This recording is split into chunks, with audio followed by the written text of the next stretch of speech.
Jumpa lagi di Back to BDM. Masih ingat Jaksa Pinangki Sirna Malasari? Jaksa yang begitu glamor kehidupannya, tinggal di apartemen mewah, leluasa bertemu dengan buronan Joko Chandra di apartemennya di Kuala Lumpur. Ia sudah dijatuhi hukuman 10 tahun penjara oleh majelis hakim tingkat pertama. Namun di tingkat banding, justru majelis banding memberikan diskon besar-besaran 60% menjadi hanya 4 tahun. Ada apa di balik itu? Back to BDM akan menganalisisnya untuk Anda.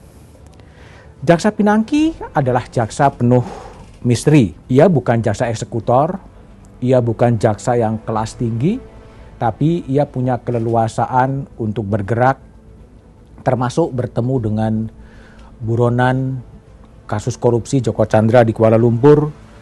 Ia tinggal di hotel mewah, bisa menjalani operasi plastik di Amerika yang tentunya biayanya cukup besar. Perilakunya memang penuh dengan tanda tanya. Dalam kasus Joko Chandra, ia diadili, dituntut, dihukum 10 tahun penjara. Ada sosok yang disebut-sebut kingmaker.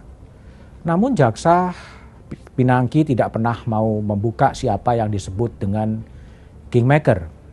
Ia menutup rapat, padahal di persidangan ia terungkap bahwa juga pernah mengurus kasus-kasus hukum termasuk juga kasus grasi. Ia menerima suap lebih dari 5 miliar, dituntut oleh jaksa penuntut umum 4 tahun, dihukum oleh pengadilan pertama 10 tahun penjara. Alasannya, ia berbelit-belit dan tidak kooperatif. Namun nyatanya di pengadilan banding, hukumannya didiskon.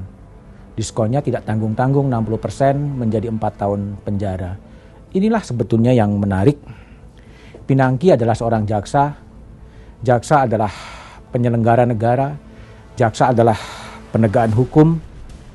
Dan dalam persidangan terungkap juga bagaimana relasi antara Pinangki dengan advokat dan dengan berbagai kalangan untuk apa yang disebut sebagai memperdagangkan perkara. Memang menjadi pertanyaan besar, kenapa harus didiskon? Majelis Hakim Pengadilan Banding memang punya alasan. Majelis Hakim itu adalah Muhammad Yusuf, Haryono, Singgih Budi Prakoso, Lafat Akbar, Reni Halida Ilham Malik memotong hukuman menjadi 4 tahun karena Pinangki sudah dipecat dan ia seorang wanita. Alasan itu agak tidak masuk akal karena dalam pasal 27 konstitusi disebutkan bahwa ada asas prinsip kesamaan di muka hukum. Inilah yang menjadi problem di antara penegakan hukum kita. Kekuasaan kehakiman memang kekuasaan yang merdeka. Namun ketika ketidakadilan kemudian muncul ke permukaan, rasanya publik wajib untuk berteriak. Wajib untuk menyerukan ada perasaan tidak adil dalam kasus vonis Pinangki. Seorang profesor hukum dari Universitas Indonesia, Profesor Sulistyowati Irianto pernah menyebut, putusan pengadilan banding menambah ketidakpercayaan publik terhadap lembaga peradilan. Korupsi itu mengurangi kemampuan negara dalam memberikan layanan dasar. Korupsi itu harusnya diperberat, bukan malah diringankan. Tapi itulah kenyataannya. Diskon besar-besaran 60% bagi Pinangki tentunya ujian bagi Kejaksaan Agung. Apakah jaksa akan melakukan kasasi? Atau jaksa akan menerima putusan itu? Menerima putusan itu adalah sama dengan tuntutan jaksa sebelumnya, memang 4 tahun. Kalau kasasi, mungkin jaksa akan dianggap tidak konsisten. Namun jika memang ingin mafia peradilan itu diberantas, tak ada jalan lain bagi Kejaksaan Agung untuk melakukan kasasi. Diskon besar-besaran kasus korupsi, penyingkiran pegawai-pegawai KPK yang berintegritas memang memunculkan pertanyaan. Seriuskah bangsa ini memerangi korupsi?